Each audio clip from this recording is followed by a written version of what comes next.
Quiero llamar vuestra atención a un texto de la segunda carta a Timoteo, capítulo 4 y versículo 13. Casi nunca leemos los finales o se predica sobre los finales de una carta, salvo cuando hay una doxología, pero aquí hay un texto interesante y dice así. Pablo dice a Timoteo, capítulo 4, segunda carta, versículo 13.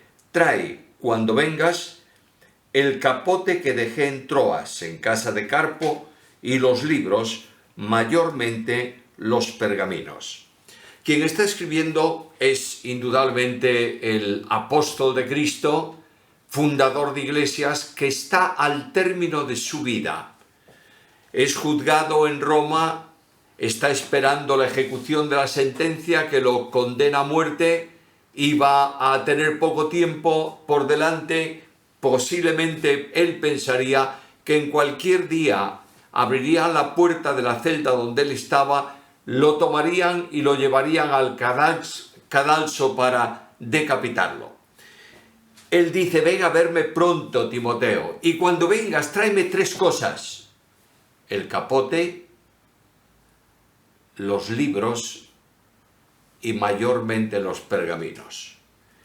Cuando leo el versículo me doy cuenta que el apóstol, como ejemplo de aquel que sirve al Señor, que trabaja en la obra del Señor, que dedica tiempo a la obra del Señor, pide 3 cosas para poder acabar la carrera que Dios había establecido para él.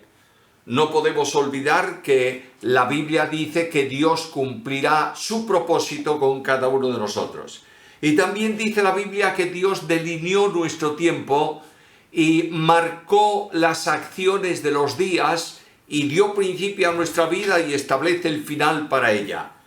Pero este hombre, Pablo, conocedor tremendo de la Escritura, pide a su colaborador, amigo, consiervo Timoteo, estas 3 cosas que, según él dice, quedaron en Troas, en casa de Carpo.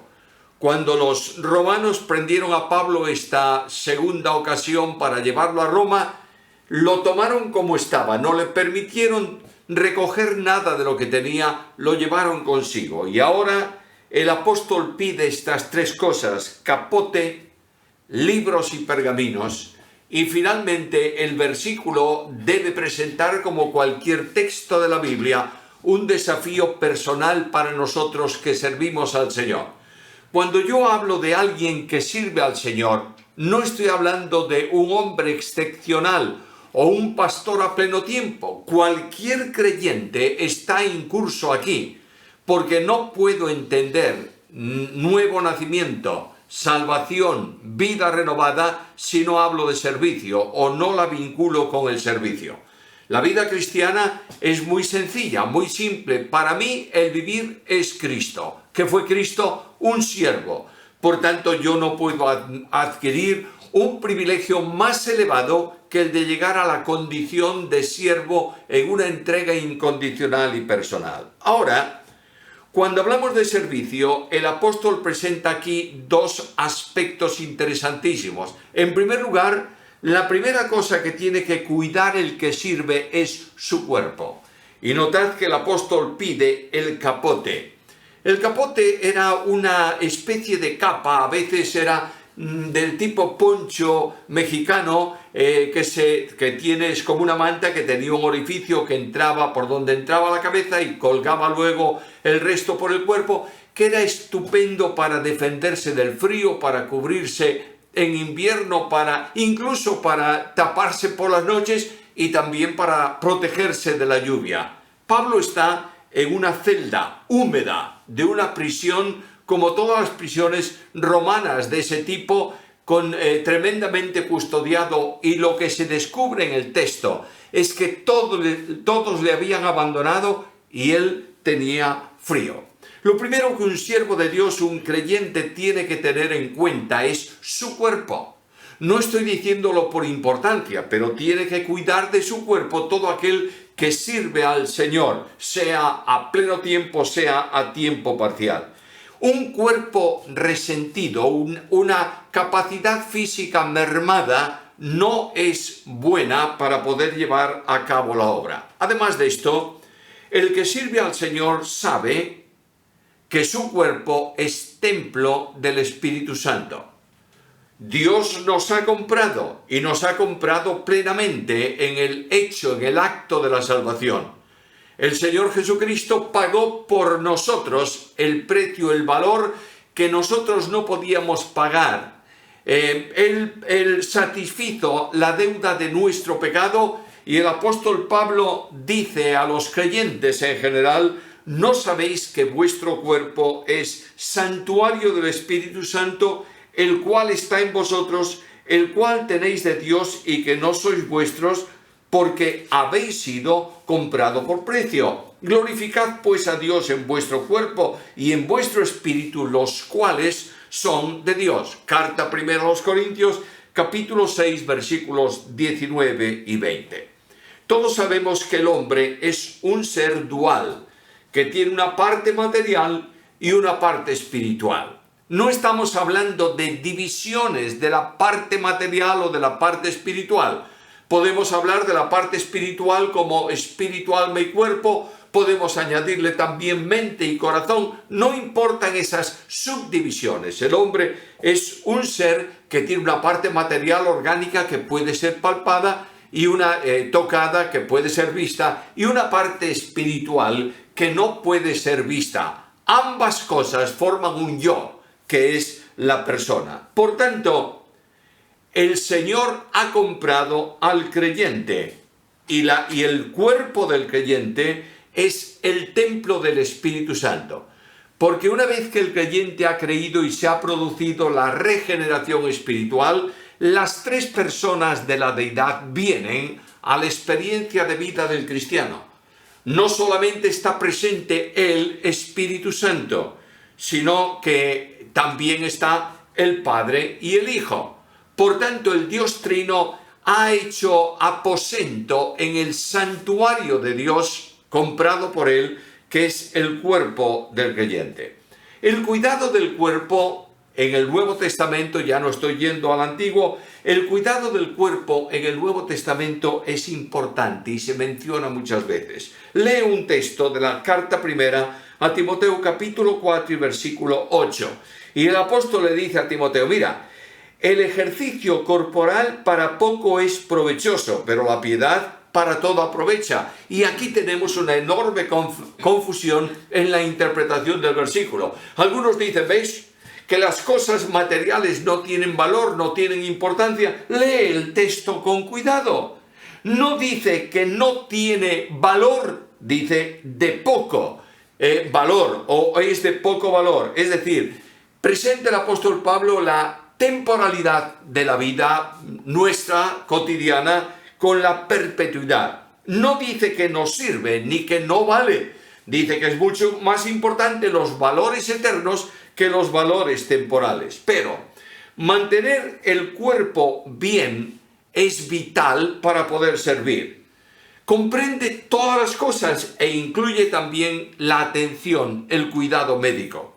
A medida que uno pasa, transcurre, progresa en años, se da cuenta que el cuerpo es débil. Que a medida que los años pasan hay más goteras en el tejado de nuestra casa. Que es más difícil agilizar las cosas y que muchas veces el pensamiento va muchísimo más rápido de lo que el cuerpo te permite hacer. Debiéramos tener cuidado del cuerpo. Mira lo que dice el apóstol Pablo: tráeme el capote. Ahora alguien me puede decir: bueno, y si nosotros estamos siguiendo a Cristo, ¿sabemos si Cristo tuvo cuidado del cuerpo en ese sentido? Naturalmente que sí. Veo a Cristo. Cristo trabaja intensamente, es decir, no pierde el tiempo. Comienza la jornada temprano por la mañana, se va a un lugar desierto para orar, y luego el resto del día está ocupado en atender a los discípulos, en predicar el evangelio, en sanar a los enfermos, etcétera, etcétera. Pero Cristo descansaba cuando era necesario. Mira Juan capítulo 4 y versículo 6. Cristo viene cansado del camino subiendo desde Jerusalén, y llega al lugar de Samaria donde va a encontrarse con la mujer samaritana y me dice en Juan 4:6 que Cristo, cansado del camino, se sentó al borde del pozo de Jacob. Por tanto, hizo un descanso. Cuando el trabajo era excesivo, él hacía un receso para poder descansar. Y en Marcos capítulo 6, versículo 31, habla de una situación de trabajo tan intensa que dice que no tenía tiempo ni para comer. Y dijo a los discípulos, vámonos a un lugar, venid conmigo, vamos a un lugar aparte, tranquilo, sosegado, para que descansemos un poco. Cristo cuida su cuerpo. El activismo no es manifestación de espiritualidad, sino de carnalidad. La actividad es normal para aquel que está sirviendo al Señor. Dios pone una tarea para nosotros y nosotros dedicamos todas nuestras fuerzas posibles al cumplimiento de la tarea. Pero nunca Dios ha establecido una tarea que agote de tal manera a la persona que no tenga tiempo, lo digo en lenguaje figurado, ni siquiera de respirar. Ahora, Cristo además busca tiempo en su jornada para actividades espirituales y Él se va a un lugar aparte para un encuentro con Dios. Él descansa un tiempo en diálogo con el Padre. Cuando tiene que tomar una decisión especial, dedica toda la noche a orar. Dedica tiempo al cuerpo para descansar, dedica tiempo de la jornada de trabajo o en medio de las jornadas de trabajo para la parte espiritual. Pero los creyentes que servimos al Señor, y estos somos todos, necesitamos dos cosas especiales de las que no podemos prescindir. En primer lugar, necesitamos tiempo para la oración. No es esa oración veloz que se hace de tránsito a lo largo del día, sino esa oración recogida, personal, en diálogo con el Padre, que se hace a solas. ¿Lo estamos haciendo?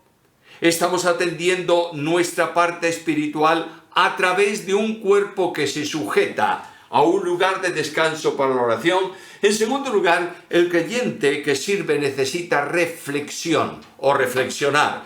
Por tanto, tenemos que utilizar el cuerpo no solamente para las labores de ministerio que nos han sido encomendadas, sino también para descanso, para vivir una vida reposada y poder recuperar las fuerzas. Mencionaba antes la cuestión médica. Toda persona tiene necesariamente que hacer alguna revisión médica. El médico, a veces yo hablo de ellos como de los que no pueden funcionar si no prohíben algo. Cada vez que yo voy al médico, tengo una prohibición. El médico me dice, mire usted, no fume. No, ya no fumo. Y entonces nunca fumé. Y entonces me mira y me dice, entonces no beba. No, tampoco bebo. Y se queda mirando y dice, algo tengo que prohibirle a este hombre. No importa, es un ejemplo y es algo que nos hace sonreír, pero cuando el médico ordena algo, cúmplelo. Porque está cuidando por su ciencia de tu cuerpo. Es que el cuerpo lo cuida el Señor. Sí, naturalmente. Pero pone al médico, le ha dado la capacidad científica para que lo haga y tú tienes que cuidar tu cuerpo de esta manera. Algunas veces, y yo he cometido muchos errores de este tipo en mi vida, en mi ministerio, muchas veces los que sirven al Señor a pleno tiempo están permanentemente sentados y no dedican ningún tiempo del día a hacer algún ejercicio en bien del cuerpo. No dejes de hacer algún ejercicio sano para tu cuerpo. Mira el ejemplo de Pablo. ¿Qué le pide? Tráeme el capote. Quiero cuidar mi cuerpo. Con el cuerpo vamos a servir. Con el cuerpo vamos a expresarnos. Por medio del cuerpo salen al exterior lo que el espíritu y el corazón tienen. Por tanto, la primera enseñanza bíblica es esta. Cuida tu cuerpo. Dedica un tiempo a tu cuerpo. No es que pierdes el tiempo cuando cuidas del templo del cuerpo. Estás cuidando del templo del Espíritu Santo. Los que sois lectores de la Biblia y conocéis la historia bíblica, recordaréis que después de la muerte de Salomón y de su hijo Roboam, y comienza la degradación de muchos de los reyes de Israel y de Judá, hay un tiempo en que el templo de Dios se cierra, no se cuida y comienzan a resquebrajarse las paredes, a debilitarse, a estropearse la madera, y necesita una urgente reparación y tienen que dedicar tiempo y atención para mantener la estructura de ese templo. Nosotros somos el templo de Dios. No lo descuidemos, porque no es nuestro. Hemos sido comprados por precio. En segundo lugar, para el calor del cuerpo o al calor del cuerpo corresponde el calor del alma. Y nota lo que Pablo pide ahí. Tráeme los libros. Cuando lees el versículo en el texto griego se lee literalmente la Biblia, pero claro, no está hablando de la Biblia como nosotros lo entendemos, porque la palabra griega de libros, libritos, es precisamente esta. Pero probablemente lo que Pablo está pidiendo a Timoteo es que le traiga los papiros. Los papiros era un material para escribir parecido al papel. No hacía falta mantenerlos en rollo, aunque a veces se pegaban y se convertían en un rollo, pero ahí está refiriéndose con mucha posibilidad a los comentarios que circulaban de las cartas de los apóstoles. Algo más, a las anotaciones de los maestros de la ley. Algo más, a reflexiones doctrinales del Antiguo Testamento hecho por eruditos. Y es probable que entre esos papeles estuviera también la documentación personal de Pablo, como la carta que atestiguaba su ciudadanía romana. Él buscaba la lectura de asuntos, de temas, de libros del Nuevo Testamento. Pero también pide los pergaminos. Y los pergaminos eran escritos que se realizaban en piel seleccionada. Eso sí que solían estar en forma de rollos y probablemente se refiere a partes de la Escritura del Antiguo Testamento que el apóstol tenía y que amaba entrañablemente. Ahora es muy sorprendente esto, que el apóstol está pidiendo partes de los escritos del Nuevo Testamento y partes de los escritos del Antiguo Testamento. Está pidiendo libros, comentarios. Y esto tiene que ver con el alimento del alma. Y me sorprende algo. Pablo es un apóstol, es un maestro en la palabra, está preparado en la escuela teológica, pero necesita leer la Escritura. Necesita alimentar su alma con la palabra del Señor. La Biblia llena de calor el corazón del hombre, el corazón del creyente. Aquellos discípulos de Maús caminan para su lugar y de pronto en medio del camino Cristo viene a su encuentro. Aquellos le muestran la tristeza o la razón de la tristeza de su corazón y dice el texto bíblico que Jesús abrió las Escrituras desde Moisés y les reveló todo cuanto ellas decían acerca de los acontecimientos de la muerte y sepultura y resurrección del Señor, como estaban anunciados proféticamente. Ellos mismos testifican de lo que ocurría en su interior. Y dice en Lucas, capítulo 24 y versículo 32, no ardía nuestro corazón cuando nos abría las Escrituras y nos hablaba en el camino. El calor del cuerpo, capote. El calor del alma, los libros. La restauración y el alimento espiritual que todos los creyentes necesitamos está en la Escritura.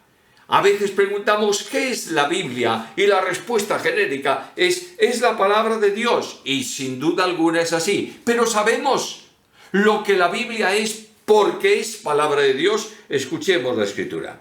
Hebreos capítulo 4 y versículo 12.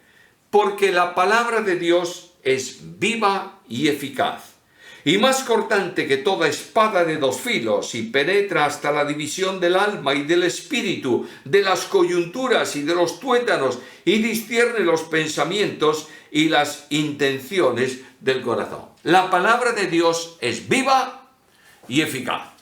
Cuando el escritor, no importa que sea humano, escribe una parte de la palabra de Dios y pone ahí el mensaje que Dios le ha encomendado y revelado, el Espíritu Santo de Dios sopla en el escrito bíblico. Y de la misma manera que cuando sopló en el polvo de la tierra al principio o en el tiempo de la creación, al principio de la vida del hombre, de la historia del hombre, y le comunicó vida y fue el polvo de la tierra hecho un ser viviente, de la misma manera, cuando el Espíritu Santo de Dios sopla en la Biblia, convierte la Escritura en el instrumento vivo y eficaz.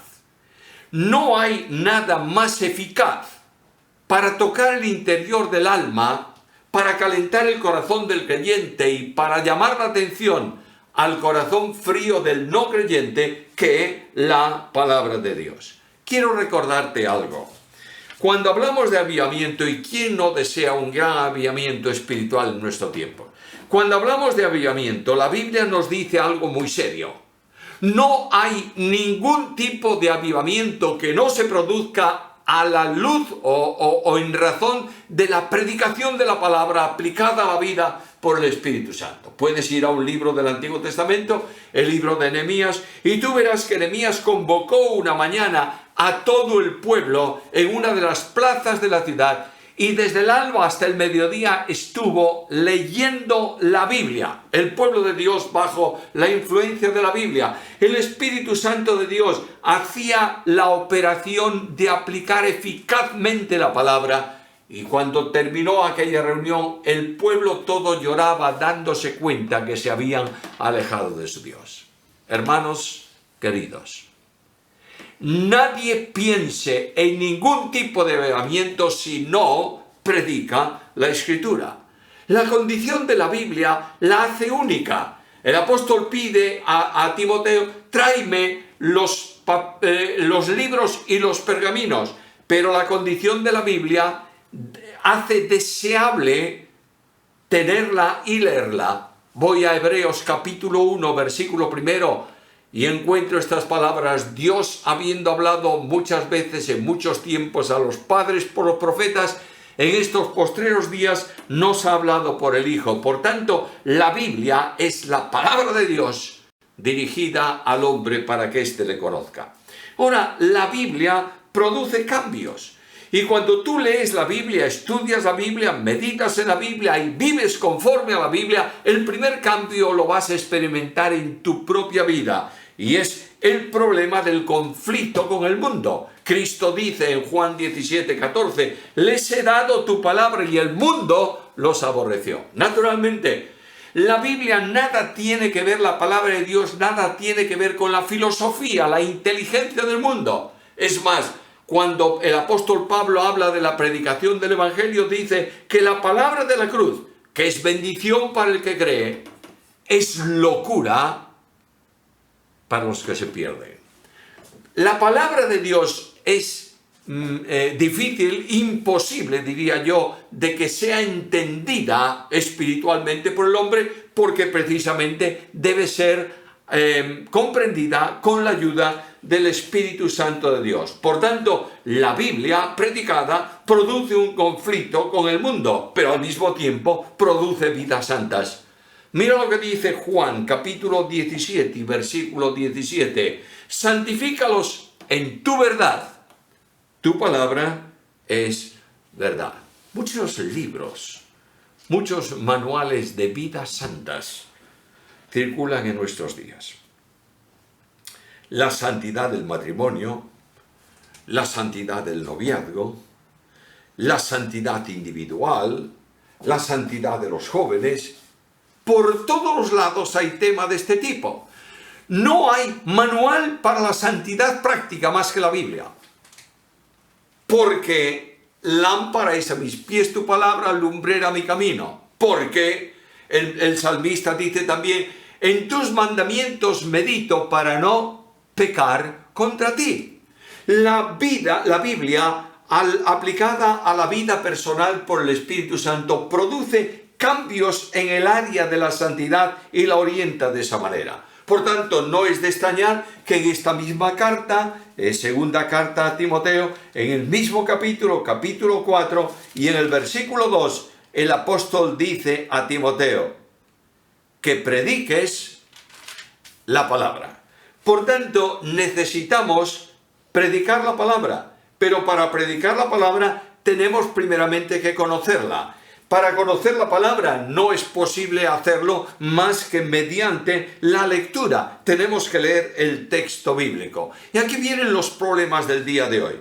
Satanás sabe que la lectura de la Biblia reorienta la vida del creyente, santifica esa vida, le revela a Dios, le hace dependiente de Dios, le hace caminar conforme a la voluntad de Dios. Pero nos encontramos con un problema, y es que el texto bíblico es cada vez menos leído. Y Satanás sabe tocar algunas cosas para que ese problema de la lectura bíblica se produzca y la lectura bíblica en sí disminuya.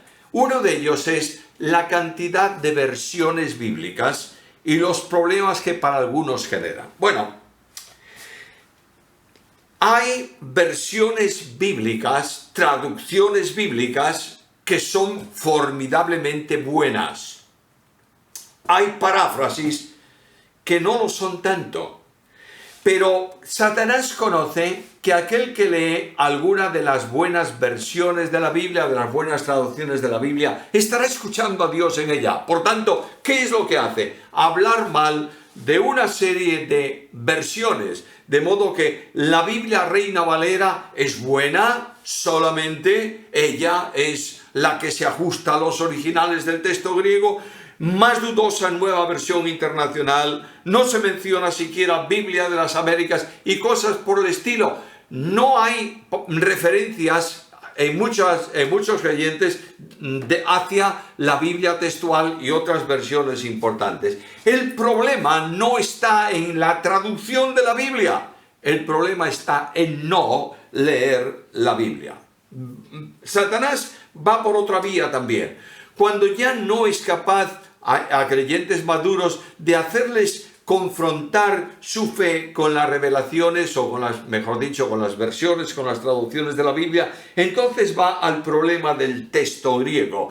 Y esta problemática del texto griego, de que si los manuscritos estos son fiables, estos no son fiables, estos se ajustan a la Biblia, a estos le faltan trozos de los manuscritos fiables, cosas por el estilo, produce una seria confusión a creyentes sencillos. Las acciones que tiene que tomar la Iglesia, los líderes de la Iglesia, es impulsar la lectura de la Biblia.